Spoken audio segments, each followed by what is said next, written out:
Okay, so you just saw the thing about football. Another important thing that I think is that's moving in this direction.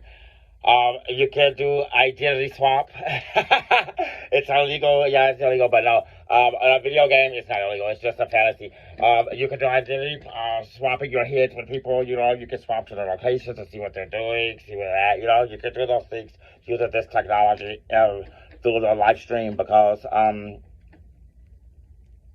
everything that you do on the game, you do it through it happens through the live stream. But when you're not on the live stream, the game doesn't play. It's idle, I guess, because it has to have a character playing it.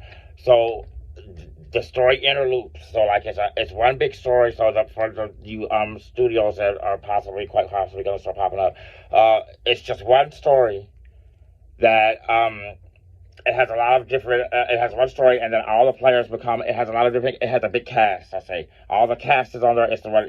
Becomes out to be our players or our identities. So and then you have to assign the player's identity to one of these little assignments or the little cast. So it's identity assignment. That's what identity assignments is. It's I, I made the company identity assignments. It just integrates everything into my master plan, I guess. So that's what I'll go. Everything that we do at Roosevelt Design has to do with making an identity, maybe in a business one, a fantasy one, a video game one, and we make an identity and we put it on an assignment or a object that we could put properties on an assignment. You can amend them, you can add things to them, you can put cliff notes on them, you can do all the things, sticky notes. So those are the things to do. So it's identities assignment. So but we use it in every product that we make is identities assignment because we make the identities. That's what our graphic design firm does, and then we make the assignments. And that's what our video games does. That makes the assignment. You put the identity onto there, or you put the money, the investment or finance onto there, like this, like this, like this, and put the properties onto the assignment, which is our object, and that makes the object able to us to make it move around and give it abilities and be able to be a counter. So that's what.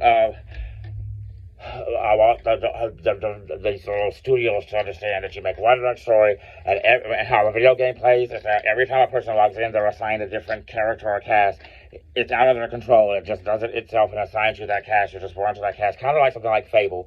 But you're born into that cast or that person. But what's different between this our game in Fable is that it's real things. It's real. It's like going and visiting grandma, and you're there, and you're looking through here, and you can see Primal Mound. That the Ultra Noodle version Cloud roleplay game that you see to the display is called Primal Mound. That's where they live at. So what you're seeing out there is Primal Mound. When you look through there, you see the display, and in Primal Mound, as you see when you watch Cloud roleplay, you hear about them talking about their amazing abilities. Okay, those are the things that can happen through the GPS map display interface programming because if you can make things like people say like I'm a person playing a role play game and I'm over here across the yard we're out in a big park and I'm over here and I'm playing my cloud role play game and I'm over there playing my cloud role play game and I'm making myself like I'm shooting electricity out. When you look to this over here in your thing, you will see me shooting electricity out because it's through the Primal Mound display. So it shows you what other people are playing because they're players too. So that's how it works. So you can see things like that. You can move it around, and there are things in different ports or locations on a map, like through GPS where you're at, and those things map out the world of what is going on in Cloud Warfare games. It's the same for everyone. It's the same story, so it's always the same background. It's always the same story. The story doesn't change, but the background changes. I guess you could say that. The story doesn't change, but the background changes because it's your house or it's your room. You're supposed to be just like this. And if you get a featured account, then you become part of the cast. And so then you become because you become video games. That's how our sharing problem, for us to get people to join in, we want to offer you a piece of the pie. So when you go and you get a feature, then you become a share. You get a paid developer's license with us, a contract with us. Then you become part of video games. So if we do well, you do well. So you're going to do a good job. So that's how it works, and that's how he designs them. That's how I designed them, and that's what I wanted to be able to do. Which is not that's not like it's like out of it's not something that's absolutely new. It's absolutely new on YouTube on a handset. But I think Nintendo was doing it with 3DS. The little things that will come out there. things like that, but on a bigger scale and not on a 2D or two-dimensional scale. You guys those look 3D because you were in a real room. It wasn't real 3D. Those were images that you place on there, just like you would see on, maybe shorts. You would see it's a flat image. It's not like you can put videos on shorts, but it's not like it's not a image like that. So that's how it works. And if you want to program through shorts, like I said, the backgrounds is where it's magic. Put your backgrounds on there, and put your code on top where you see me at.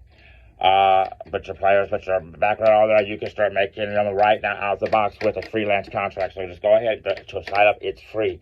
Just go out there and go to the page, go to the prices and plans and prices, and get the free one. And you can go out there and you can start learning how to use our video game SDK, which is very simple and easy. You can do it on the go. So check us out. We're on YouTube, Video Games SDK, Roosh Marketing Design LLC, and Cloud Roleplay Game.